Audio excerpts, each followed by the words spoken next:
कधीच नाही चुकणार तुमचे फेवरेट टीव्ही शोज झी5 सोबत, तेही एकदम फ्री। तुमचे सगळे दागिने पटकन काढून द्या।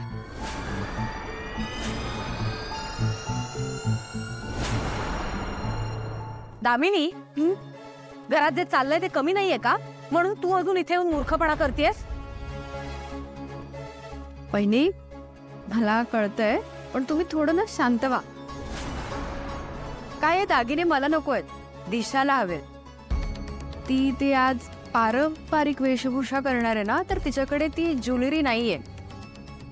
तुम्हाला आठवतंय लास्ट टाइम पारूचं फोटो शूट होतं, तेव्हा त्या मोलकर्णीला दिलेच होते ना ते दागिने। मग दिशाला देऊच शकता है ना? वहिनी, द्या ना तुमचं ते पारंपरिक आणि काय काय देत असेल, हा मौल्यवान छल्ल्यांसहित द्या।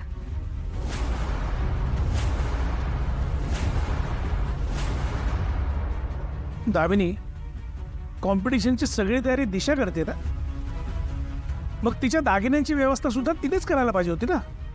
हो, हे सगळं का करताय तुम्ही? आता ना तुमच्या हेतूविषयी शंका वाटायला लागली मला।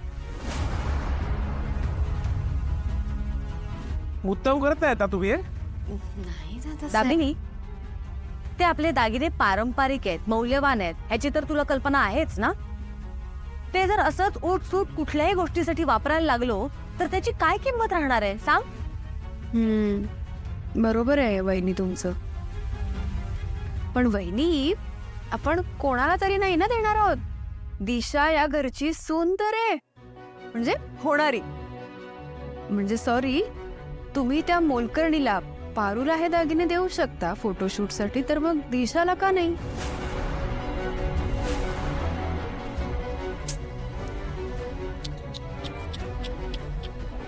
मला ना दिशाची फार दया वाटते हो, म्हणजे खूप दया येते तिच्यावर। लग्नाआधीच तिला जर या घरात ही ट्रीटमेंट मिळणार असेल तर लग्नानंतर पण काय करणार? असो, कसं आहे ना वहिनी, मी स्वीकारलंय, या घरात घरच्या सुनेपेक्षा जास्त घरच्या मोलकर्णीला जास्त किंमत आहे। दामिनी थांब।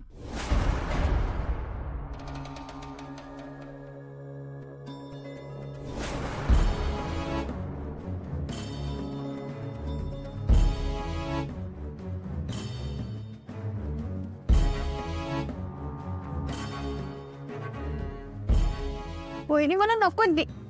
वहिनी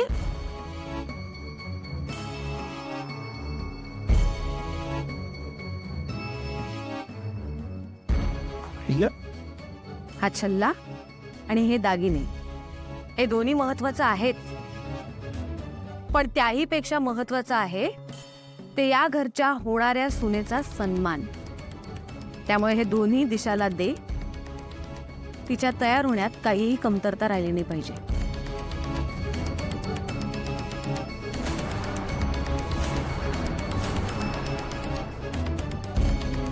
प्रीतम सर, पारू किती छान तयार झाले बघितलं तुम्ही? खूप मस्त दिसते ते। ऑब्व्हियसली छान दिसत असणार प्रिया मॅम, तुम्ही तयार केलंय तिला। मॅम तुम्ही ना बेस्ट आहात, सगळंच सांभाळून घेता, खरी पारूला आणि ऑफिसमध्ये मला।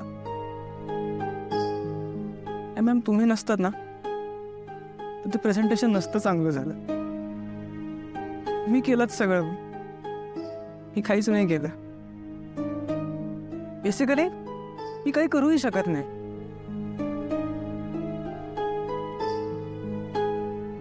लूजर आहे मी, लूजर, झिरो।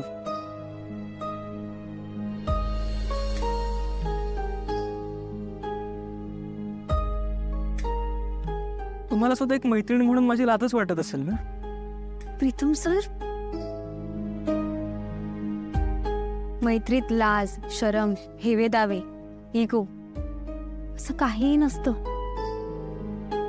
आणि मी तुम्हाला मनाने माझा मित्र मानलंय। मला माझ्या कुठल्याच मित्राची लाज नाही वाटत, उलट अभिमान वाटतो. खूप छान बोलला तुम्ही प्रिया मॅम. एखाद्याचं मन कसं राखायचं ना, ते कोणीतरी तुमच्याकडून शिकावं. आणि मला माहिती आहे का तुम्ही हे सगळं का बोलता. तुमचंच ऐकून गेलो होतो मी त्या दिशाशी बोलायला, आणि मी जेन्युइनली खूप चांगलं आणि छान बोललो तिच्याशी. पण दिशा दिशा आहे, हे परत अपमानच केलाय माझा. माझ्या मनाची ना कोणाला पडलेलीच नाही. कॉन्फिडन्स तर गेलाच आहे माझा. आणखीन काय काय गमावणार आहे मी या रिलेशन मध्ये ना, माहित नाही मला.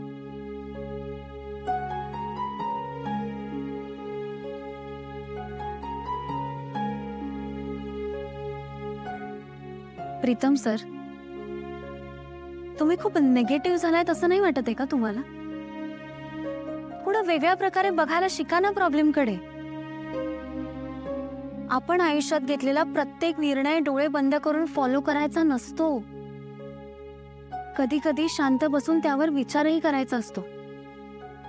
आणि आपल्याला जर असं वाटलं ना की आपला निर्णय चुकतोय, तर तो बदलण्याची हिंमत सुद्धा असली पाहिजे आपल्यात. प्रीतम सर, माणूस होता, आपण चुकतो, पडतो, उभे राहतो, पुढे जातो.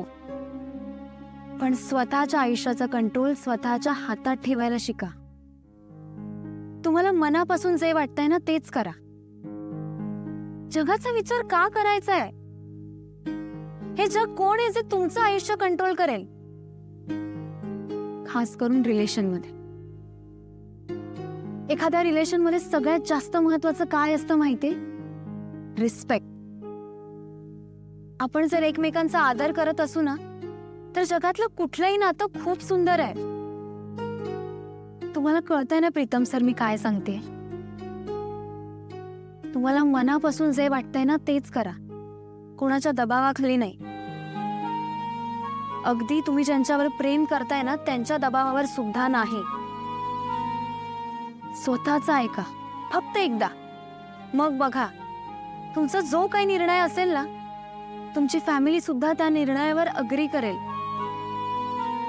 फक्त तुमचा तुमच्या निर्णयावर ठाम विश्वास पाहिजे. ते पाणी दिसतंय तुम्हाला प्रीतम सर? किती शांत आहे ना, कारण त्याचा सगळा गाळ त्याच्या तळाशी. आणि जे वर आहे ना ते फक्त स्वच्छ आणि नितळ पाणी. शांत व्हा आणि विचार करा. प्रिया मॅम, तुम्ही नक्की टीचर आहात ना? अहो, तुम्ही काउन्सिलर असायला हवं होतं. इतकं छान समजावून सांगता ना तुम्ही की बास करा तुमचं लेक्चर. आतमध्ये आता कॉम्पिटिशन सुरू होते. पारू वाट बघत असेल आपली. दिशा मॅडमला आपली गरज नाहीये, पण पारूला आहे. झी5 ॲप डाउनलोड करा आणि पहा सर्व एपिसोड्स एकदम फ्री.